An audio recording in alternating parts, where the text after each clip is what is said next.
आपको कहने में क्या, ललुआ कहने में क्या लगता है, मौलाना कहने में क्या लगता है, मुलायम सिंह मौलाना कहने में क्या लगता है। आप तो यहाँ तक कह जाते हैं कि मौलवी है, इतने ज्ञान भी नहीं कि मौलवी कितना विद्वान होता।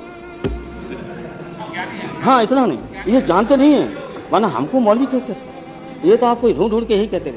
अधिकारियों की मानसिकता के आधार पर ही नियुक्तियां, पोस्टिंग, नौकरियां दी जाती रहीं और वही बेचारे गरीब और सारे के सारे बिहार के उपेक्षित, अपमानित होते रहे। अब उनमें जागृति आई है, और जब जागृति आई है तो वो भी अपने हक को समझने लगे, और जब हक को समझा तो उनकी भी नजर गई कितने अच्छे मकान, पढ़ाई लिखाई, रोजगार, नौकरी, अंग्रेजी, अच्छा खाना, अच्छा पीना, तो उनको भी भूख जगी।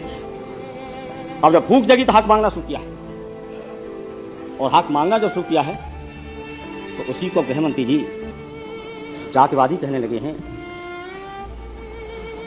और उसी संघर्ष को आज क्या क्या हम ये नहीं कह सकते हैं कि आप क्या क्या कह सकते हैं, आपके लोग क्या क्या कह सकते हैं। लेकिन असली बुनियादी है लड़ाई है, और लड़ाई को कितनी भी बार आप 30-56 लगा दे बिहार के अंदर, जब तक वहां पर जमीन और गरीब का सम्मान, गरीब की पढ़ाई लिखाई, रोजगार और सम्मान नहीं, बराबरी का दर्जा मिलेगा, तो ये लड़ाई रहेगी।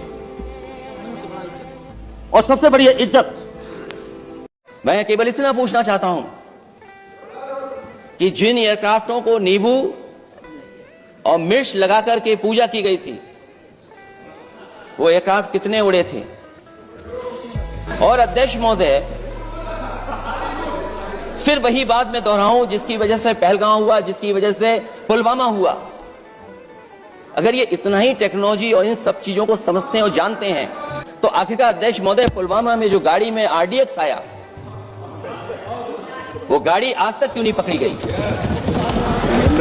हमारे भारत का क्षेत्रफल कितना 2014 में था और आज क्षेत्रफल क्या है, और लगातार इनकी सरकार में आतंकवादी घटनाएं क्यों हो रही हैं। और हमारे देश को खतरा पाकिस्तान से तो है ही है, लेकिन उससे ज्यादा खतरा हमारा चीन से है। आखिरकार चीन से मुकाबले के लिए आपकी तैयारी